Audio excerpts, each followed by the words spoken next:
pleasure to present to you Dr. Martin Luther King, Jr.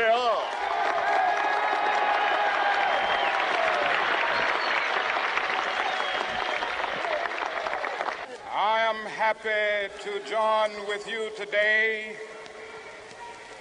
in what will go down in history as the greatest demonstration for freedom in the history of our nation.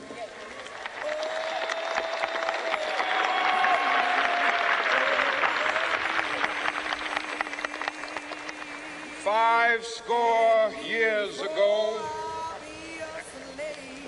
a great American in whose symbolic shadow we stand today signed the Emancipation Proclamation. This momentous decree came as a great beacon light of hope to millions of Negro slaves who had been seared in the flames of withering injustice. It came as a joyous daybreak to end the long night of their captivity. But 100 years later,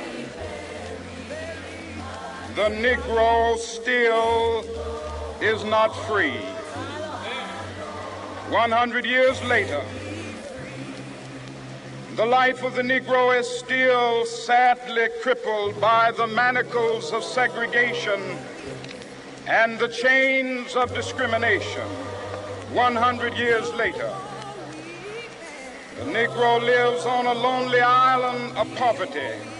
I have a dream that one day this nation will rise up and live out the true meaning of its creed. I have a dream that one day on the red hills of Georgia, sons of former slaves and the sons of former slave owners will be able to sit down together at the table of brotherhood. I have a dream that one day even the state of Mississippi, a state sweltering with the heat of injustice, sweltering with the heat of oppression, will be transformed into an oasis of freedom and justice. I have a dream. My four little children will one day live in a nation where they will not be judged by the color of their skin, but by the content of their character. I have a dream today. One day right now in Alabama, little black boys and black girls will be able to join hands with little white boys and white girls as sisters and brothers. I have a dream today. And so let freedom reign from the prodigious hilltops of New Hampshire. Let freedom reign from the mighty mountains of New York. Let freedom reign from the heightening Alleghanies of Pennsylvania. Let freedom reign from the snow-capped Rockies of Colorado.